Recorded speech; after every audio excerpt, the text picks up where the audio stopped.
Hey, this is Kurinjithen. இந்த வீடியோவில் இப்போ வந்திருக்க ஃபேமஸான ட்ரெண்டான artificial intelligence generative artificial intelligence பற்றி பார்க்கலாம். ஜெனரேட்டிவ் ஏஐ அப்படின்னு அது சொல்கிறத பற்றி ஒன்றும் இல்லை. இந்த generative artificial intelligence generative AI என்ன பண்ணுது அப்படின்னா, ஒரு ஹியூமன் ரைட் பண்ணுற மாதிரி, ஒரு ரைட்டர் மாதிரி ரைட்டிங்ஸ், எஸ்ஸேஸ், ஸ்டோரிஸ் இது எல்லாத்தையும் ப்ரொடியூஸ் பண்ண போது, இது எல்லாத்தையும் ரைட் பண்ண போது. செகண்ட்லி மியூசிக் ப்ரொடியூஸ் பண்ண போது, ஒரு மியூசிக் அதுவே வந்து க்ரியேட் பண்ண போது. தென் தேர்ட்லி வீடியோஸ் கூட அது வந்து க்ரியேட் பண்ண போது. இதுதான் ஒரு வீடியோ வந்தது என்னென்னா, எமினம் ஒரு சாங்கை ரைட் பண்ணால் எப்படி இருக்குன்னு சொல்லிட்டு ஏஐ ஜென்ரேட் பண்ண ஒரு எமினமோட சாங்கை ஆடியன்ஸ்க்கு ப்ளே பண்ணும்போது ஆடியன்ஸ் வந்து நிஜமாகவே எமினம் பாடின சாங்குக்கும் ஏஐ ப்ரொடியூஸ் பண்ண சாங்குக்குள்ள வரவேற்பு பார்த்தா, அந்த ஏஐ ப்ரொடியூஸ் பண்ண சாங்கை பீப்புள் ரொம்ப லவ் பண்ணாங்க. அவங்களுக்கு ரொம்ப பிடிச்சிருந்தது. அவங்க ரொம்ப வந்து அதை என்ஜாய் பண்ணாங்க.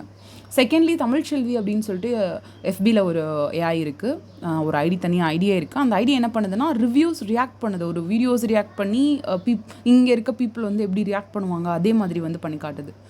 செகண்ட்லி யூடியூப்பில் வந்து ஒரு சேனல் இருக்குது, டிகாப்ரியோ வந்து நடித்தா எப்படி இருக்கும், டிகாப்ரியோ வந்து இந்த ஷார்ட் பண்ணால் எப்படி இருக்கும், டிகாப்ரியோ இந்த ரீல் வந்து பண்ணால் எப்படி இருக்கும் அப்படின்னு சொல்லிட்டு அது வந்து பண்ணுது.